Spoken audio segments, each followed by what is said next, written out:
Hey YouTube world, I am back with another video. Today I have another exciting unboxing for you. This is going to be my first Songmont bag. If you haven't seen my original video, I thought I purchased one back in the day and it turned out to be a fake. So I'll link that video down below for you, but this one is going to be legit because I did purchase it from their website directly. So let's just get right into it. Songmong was really popular back in 2022 and 2023 when the Luna bag came out. I'm not sure exactly when that was, but it took the internet by storm. At least in the handbag community, where I was just seeing unboxings left and right. It was just Luna bag here, Luna bag there, which is great. It is a really cool bag and I do like it, which is why I decided to purchase it and didn't work out. But I feel like in 2024, the hype has kind of died down a little bit.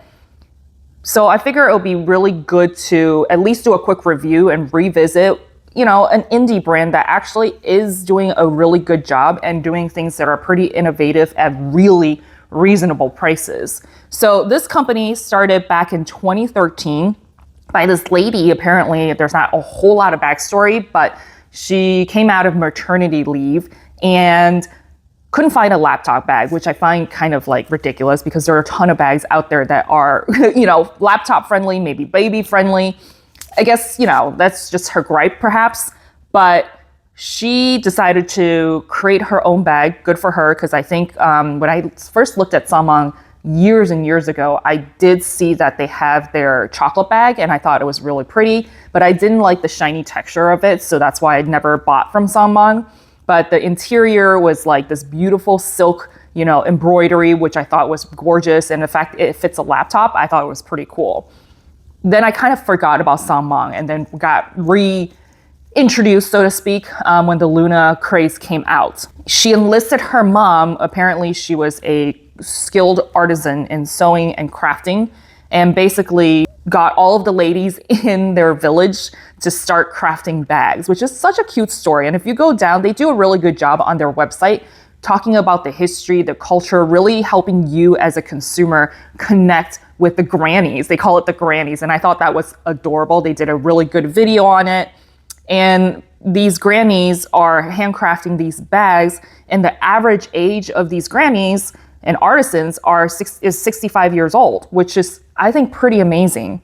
So definitely go check out their website a little bit more if you care about the story and the ethos behind their handbag.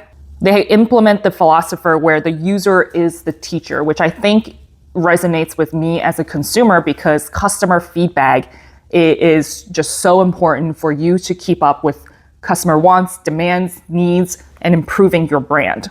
They do have a 3-month warranty. I wish it was 12 months, but I think 3 months is better than nothing, right?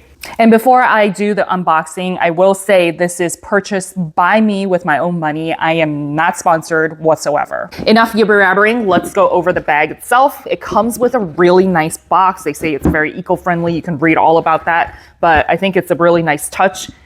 And the bag itself comes in this gorgeous linen dust bag, and I really like that. And it says on the strap here, carry your cure, which I thought was pretty interesting. But the bag I purchased is the mini Song bag in the sky color. This is adorable. I know the Song bag was really popular in the regular size, and then they also have a large size, which a lot of people compared it to the picotin from Hermes. I wasn't too into that because I already have a picotin, so I don't think I needed another one. It does have a crossbody attached to it, but again, it was just too similar, so I didn't really need to add to it. But this one, when they came out with the mini size, I think the silhouette is completely different from their regular Song bag, right? Because the bucket bag is an open enclosure, and then you have the magnets that close, whereas this one has the fold over. So I feel like this is quite different from the picotin. So just to give you a quick spin here so that you can see it in a little bit more detail. The pictures on their website is actually pretty good. You've got the top handle and the crossbody strap, which is adjustable. Then you've got the opening right here, which is a flap opening with built-in magnets. See, how smart is that? Oh my goodness, do you see that? The magnets are super strong, which I really appreciate. So watch this. It like just sucks it together on its own, which is fantastic. And then the interior is just an open compartment. They don't have any interior, pockets on the sides or anything. So literally it is just an open compartment. The microfiber suede lines most of the interior of the bag, but then you can see at the bottom, it's going to be the actual leather that is the same as the outside. And then at the bottom, you can see there are 4 little feet. So far, it literally checks all of the boxes that I usually want in a bag. So kudos to them. I started playing around with this bag. I started trying it on and the things that come up and I was just like, this is so annoying.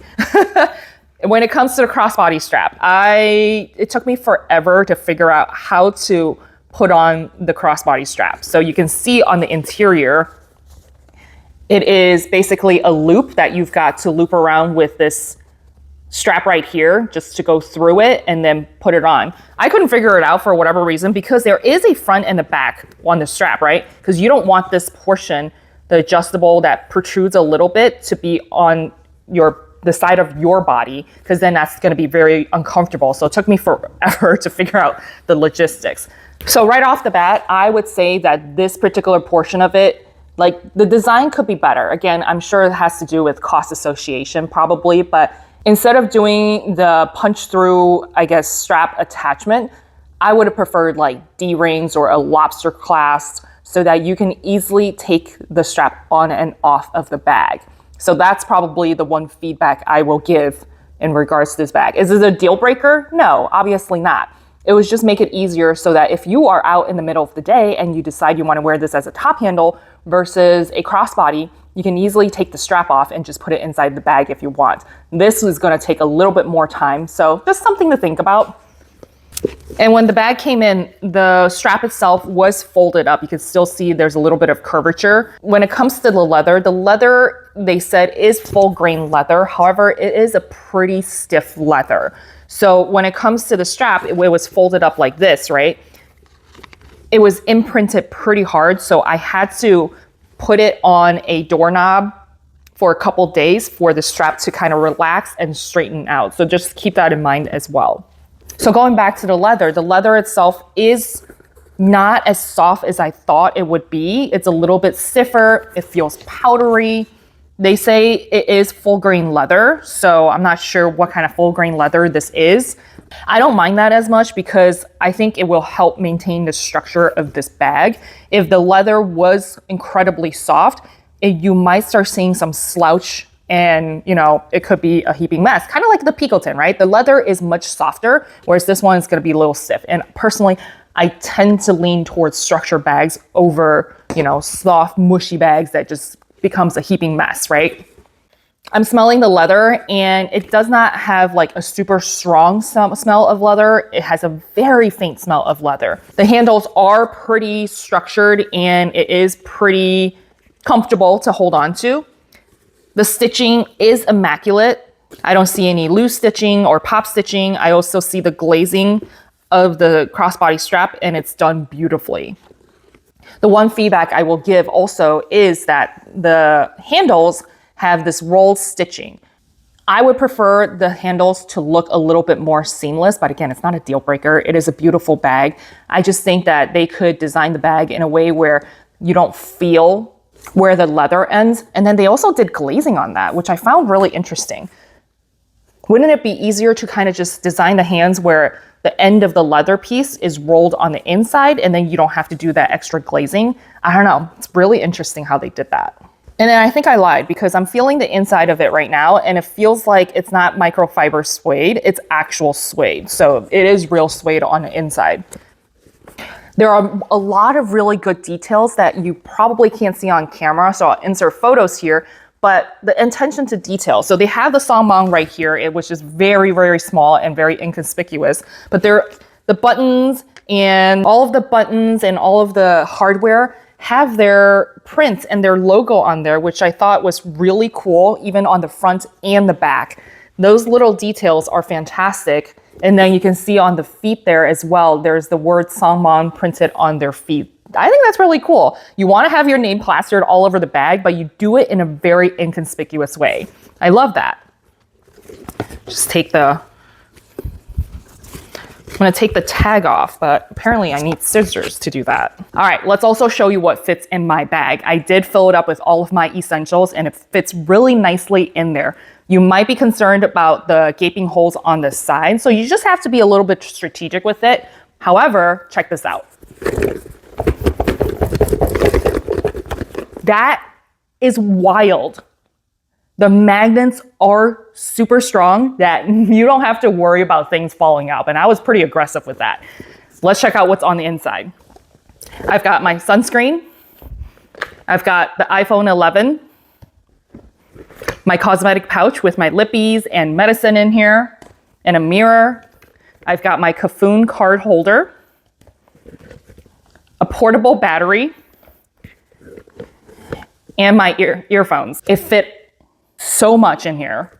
Overall, I'm actually really happy with this purchase and it is priced at $239. I think that is a fantastic price and the quality that you get for $239, let's just say $240 is pretty fantastic. So I'm quite happy and especially with all of the different colors that they're releasing, I think they are killing it. If you are not familiar with Songmont or maybe you've been on the fence with Songmont, go ahead and purchase this one. I know Leather Tennerstein has done a review and he raved about this particular leather quality and bag. Is it Hermes quality? No, 100% not. I was a little surprised with the leather, but I'm not mad about it. And again, back to for the price that it is, I think it's fantastic. And the fact that the interior is leather lined, suede leather lined, it is worth the money. Before I wrap things up here, let's take a look at their website together because I think they have a couple new collections that's worth looking at. The Luna collection, we've beaten that, topic to death, so I'll just kind of skip over that. But the Song collection, if you've got the medium one and you've got the regular or large size, I do like how with their website, they have multiple pictures and, showing you what it would look like on you. So they did a really good job there. If you don't have a Picotin and you want this kind of bucket style bag, I think it is a great option, but personally, I like the silhouette of the mini one instead. Their colors, the color selection is beautiful. They just released new colors when, burgundy. They have really nice greens, the blues, and of course your neutral colors. They do a good job when it comes to the color selection. They also have their drippy collection. This is probably my least favorite collection because I just don't like the flappy ears on the side, where it just seems a little bit out of place. But if you do like that silhouette and the flap over, it's a nice shoulder bag. It can be crossbody. They do come in multiple sizes as well. I think that you can't go horribly wrong with it. The pricing is fantastic as well. Their newer collection, which is the Sean collection, it looks more like a travel bag or a briefcase.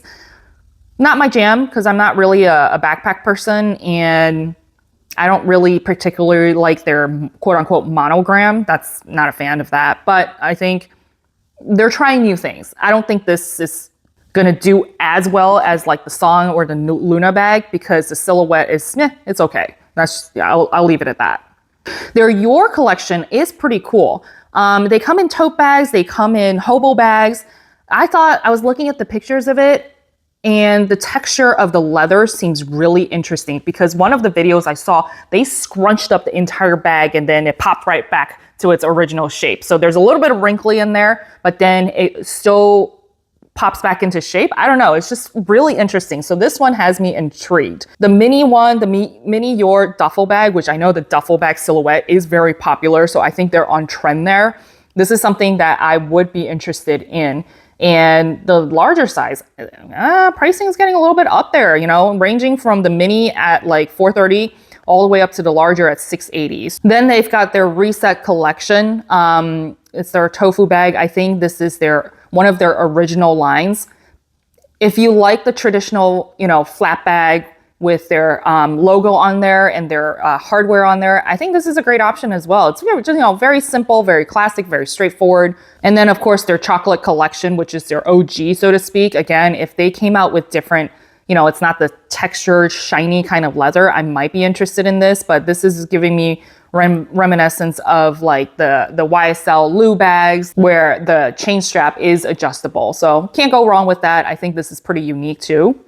Their Mon collection, not a fan of. Again, I don't want the print. It looks too much like Celine or Louis Vuitton or Gucci. Like, we don't need to go that direction. I think what you excel at is your leather quality. And I don't know how well this is doing, but that's not something I would gravitate towards. They also have a vegan collection. I'm not even going down that route because I don't really care for vegan bags. And then their last one is the Iconic collection, which I actually really like. Maybe I'm thinking about the small Icon satchel bag. I think it is a very classic minimal design. If they come out with like the perfect color, I would totally jump on that. They've got the Icon in suede. They've got a bucket bag. They also have a hobo bag, which is very similar to the Lunar bag, except the silhouette is much more simple and you can't like turn it into 4 or 5 different bags like they claim. But the small Icon satchel bag is beautiful. So I do like that a lot. I hope you enjoyed this unboxing here today and got to look at a little bit of eye candy in this particular color. I love it. I don't think I have anything in this particular color.